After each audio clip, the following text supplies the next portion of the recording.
2h33, estou chamando direto de Brasília, Kelly Matos. Pedro, uma informação muito importante, agora são 2h33. O ministro Alexandre de Moraes acaba de determinar que Jair Messias Bolsonaro tem o seu processo com trânsito em julgado, ou seja, é encerrado o processo e já começará em seguida a execução da pena. Significa que Jair Messias Bolsonaro cumprirá a pena, ao qual foi condenado no processo de tentativa de golpe de Estado de 27 anos de prisão. Diz o documento divulgado há pouco que certifico que os acórdãos publicados no dia 18 de novembro de 2025 transitaram em julgado em 25 de novembro de 2025 para os réus Alexandre Ramagem, Anderson Torres e Jair Messias Bolsonaro. A informação que chega agora, portanto, e que já era aguardada para esta semana. O ministro Alexandre de Moraes havia se debruçado sobre esse processo e ontem à noite se encerrou o prazo para embargos de declaração, uma segunda leva. A gente lembra que Jair Messias Bolsonaro não apresentou nessa segunda leva embargos de declaração. Foram 4 os condenados que apresentaram esses embargos e também infringentes. O Walter Braga Neto, o Almir Garnier, o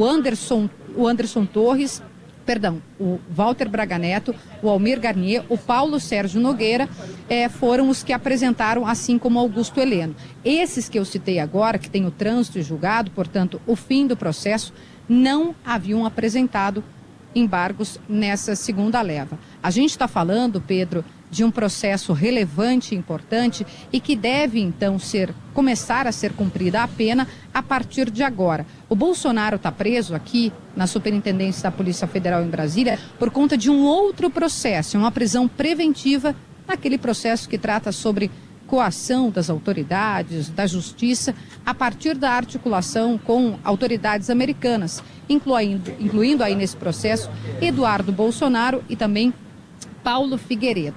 Como a prisão era preventiva, era uma prisão que poderia ser revogada a qualquer instante. Agora não, Pedro, a gente está falando de um trânsito em julgado, ou que a gente chama de fim da linha, quando estão esgotados os recursos para esses réus. Eu repito, para quem ligou o rádio agora, são 2h35. O Supremo Tribunal Federal acaba de informar que o ministro Alexandre de Moraes, relator do processo da tentativa de golpe do Estado, decretou o trânsito em julgado para Jair Bolsonaro, para Anderson Torres e também para Alexandre Ramagem. A expectativa agora, Pedro, é para que, em uma decisão, o ministro Alexandre de Moraes aponte quando e onde Bolsonaro vai cumprir essa pena ao qual ele foi condenado de 27 anos de prisão. É possível que ele permaneça aqui na Superintendência da Polícia Federal? Sim, mas quem vai indicar o local de cumprimento da pena é o próprio ministro Alexandre de Moraes. A prisão preventiva de Jair Bolsonaro, que foi decretada no sábado, esse é o 3º dia em que Bolsonaro está preso aqui em uma sala de 12 metros quadrados, com frigobar, com cama, com ar-condicionado, com televisão. E se for levado para um complexo prisional, a situação é um pouco diferente, né, Pedro? Por isso até que a defesa já havia apresentado um pedido, inclusive para que fosse em prisão domiciliar, para que a prisão preventiva fosse revogada e ele pudesse cumprir a prisão domiciliar. Então, para explicar para o nosso ouvinte mais uma vez, nessa separação, aqui onde ele está é uma prisão preventiva e dentro de um processo em que ela foi aplicada pelo descumprimento de medidas. Agora a gente passa para um caso que, do ponto de vista, né, coloquial, ele é bem mais complicado, porque são 27 anos que ele deverá cumprir em regime fechado.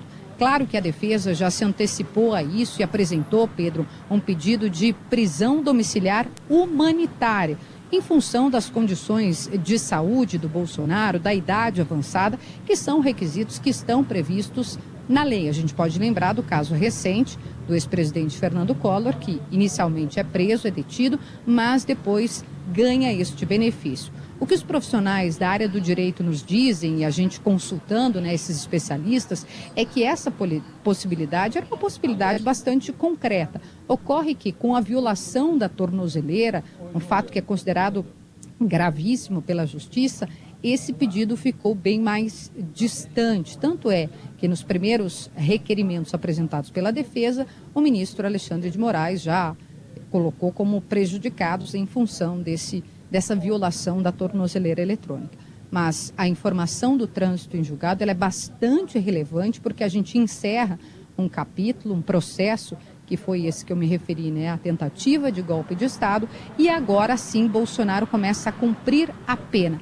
Antes a gente falava de uma prisão que é antecipada por uma série de razões, né, pelo risco de fuga, por tudo aquilo que o Alexandre de Moraes colocou na sua decisão, no seu despacho do sábado, mas agora a gente está falando de uma prisão por uma condenação. Repito, a defesa certamente vai requisitar que ele possa cumprir essa pena em casa, tal como o ex-presidente Fernando Collor, mas a dificuldade é justamente porque houve um episódio recente, de sexta para sábado, de violação da tornozeleira eletrônica. Esses 3 condenados que agora têm o trânsito em julgado, que são o presidente, ex-presidente Jair Bolsonaro, o Anderson Torres e o Alexandre Ramagem, não haviam apresentado recursos. Ontem se encerrou o prazo, somente 4 deles no processo tinham apresentado, eles não tinham apresentado recurso e, portanto, já se encerrou. O ministro Alexandre de Moraes já decretou o trânsito em julgado. Uma tradução livre, Pedro, é o fim da linha de um processo e agora Bolsonaro, Anderson Torres e Alexandre Ramagem, que não está no Brasil, devem necessariamente, né, começar a cumprir a pena, Pedro. Muito bem, são informações importantes.